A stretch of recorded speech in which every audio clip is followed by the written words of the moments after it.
Hello my dear students, here a new video for you regarding the topic populations. After making a few reels, I am making a video again. Check whether it is useful for you or not. So I am starting today's video with that world population has not been stable, right? Why? Now, the population change, this term refers to the number of people during a specific time, and it is not stable or static, it is changing. How? This is actually due to the changes in the number of births and deaths. For an extremely long period of human history until the 1800 century, the world's population grew steadily but slowly. Large number of babies were born, but they died early too. This was because there were no proper health facilities, sufficient food was not available for all the people. Farmers were not able to produce enough to meet the food requirements to all the population. In 1804, the world population reached 1 billion. 150 years later, in 1959, the world's population reached 3 billion. This is often called the population explosion. In 1999, 40 years later, the population doubled to 6 billion. The world populations. The main reason for this growth was that with the better food supplies and medicine, deaths were reducing while the number of births still remained fairly high. Now, the important terms related to the population, that is the birth rate, death rate and migration, which are responsible. The number of live births per thousand people over a particular time are known as birth rate, and death rate are usually measures using the death rate, the number of deaths per thousand people over a particular time. The migration is the movement of people in and out of an area. When a person enters a new country is immigration, and when a person leaves a country is called emigration. These are three factors mainly responsible for the population change all over the world.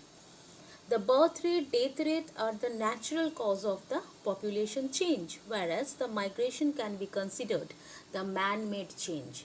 Now, the difference between the birth rate and the death rate is known as the natural growth rate of population.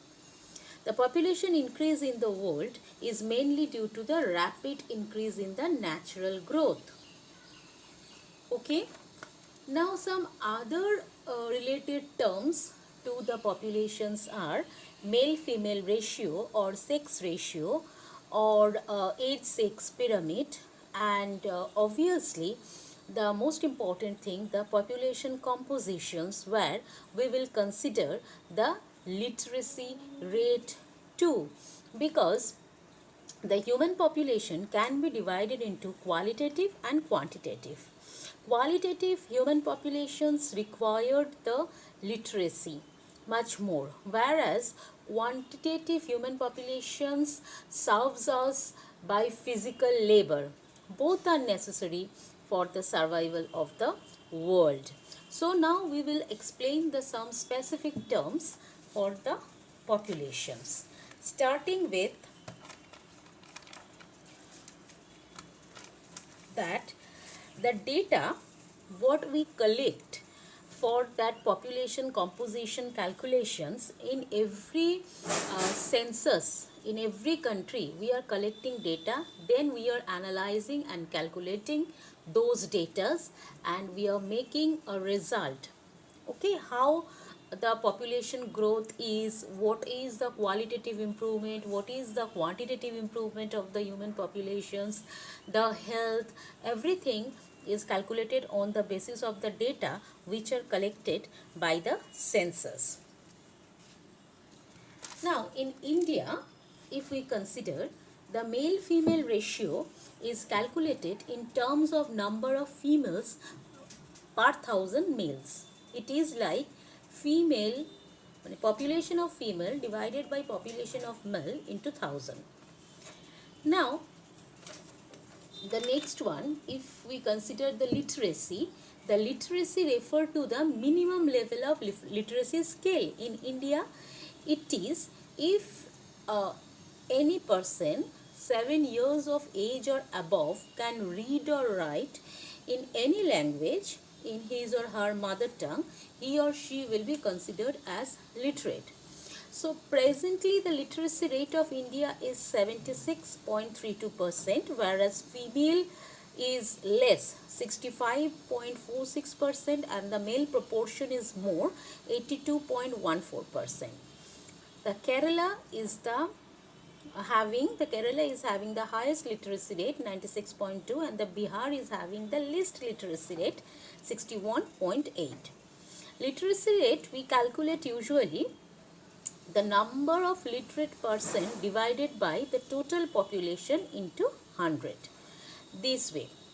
Now, for making the literacy universal, we are having that right to education. Under this, there are universalizing the elementary education scheme for 6 to 14 years of children. These are free and compulsory educations. We are having Sharva Siksha Abhiyan, etc. The next one, what we tell, that is life expectancy, the average period that a person may expect to live is called life expectancy. According to 2023 data, the woman life expectancy in India is 73.6 years and the male is 70.5 years. Now, with the improvement of healthcare and living conditions, we can improve this situation more. So, all these parameters, that life expectancy, literacy, birth rate, death rate, natural growth, and the most important, which is age-sex pyramid, all indicates the condition, the developmental condition of a nation. Okay. Now, how we will read that age-sex pyramid? How the pyramid is?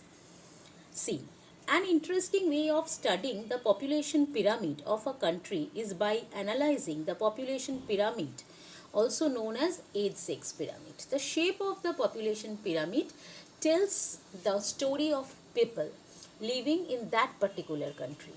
The number of children are shown at the bottom, reflect the level of births.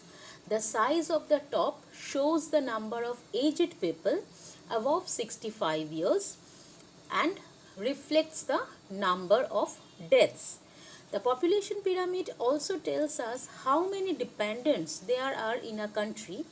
There are mainly two groups of dependents. One is under the aged, which is below 15, and elderly person above 65. In between the gap, what is the age group? That is 15 to 59 years. They are skilled, spirited, and hopeful for any country. We in India are fortunate to have such group is more than the dependent group. So if they must be educated and properly skilled, we can hope our India will progress very fast. So the population pyramid can depict the development of a country. Thank you.